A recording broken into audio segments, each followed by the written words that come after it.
Just got back from Best Buy, picked up this keyboard. It's a Logitech Wireless Wave Combo MK550. I've actually got the keyboard connected to my computer. And I also, with this is the Logitech Wireless Wave. And it comes with the wireless mouse as well as the keyboard itself. Really like the keyboard. It has some pretty large keys itself, which is pretty comfortable.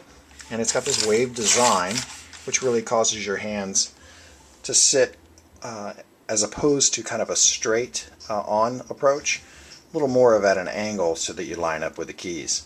It's also got a wrist pad here that's pretty soft to the touch. Feels good. It's a really nice looking keyboard. It's got a little bit of a glossy feel to it, which actually I like. So I've also got a number of very large keys surrounding the actual keypad itself.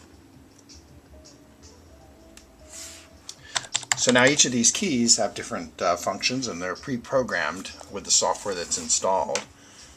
The set point software, and I'll show you here a screenshot of it. Pretty straightforward. You can program the mouse, you can program the keyboard itself. But these function keys have default behaviors. This key here is essentially a Windows task key. Brings up all the different windows. And this is your classic zoom button. And what you can do with that is basically, which is one of the features I really like about this keyboard, is I can just rock or arm it to either increase or decrease the keyboard itself. So that's a really nice feature. And then you've got some other standard keys. This is for your widgets. This is for your shortcut to your pictures. This is the media controls, which is very important, in the volume in the middle. You can rock that up or down. You can launch your default music player with that key. Obviously that's a Windows Media Center. And then over here you've got your calculator and a sleep mode button.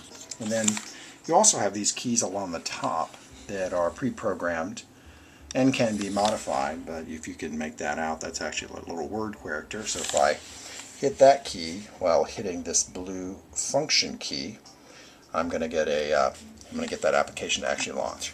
So that's a nice little feature. And the keys themselves, as I said, pretty large. They feel good. They've got a little bit of a clicky sound, not too much, but it feels like a good solid hit when you stroke the key itself.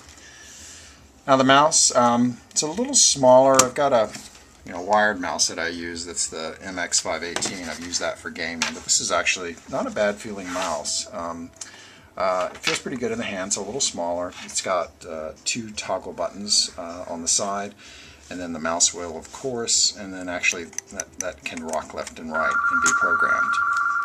So flipping it over, basically allow it, laser mouse. You've got the on and off button there. And it tracks pretty well, pretty precise.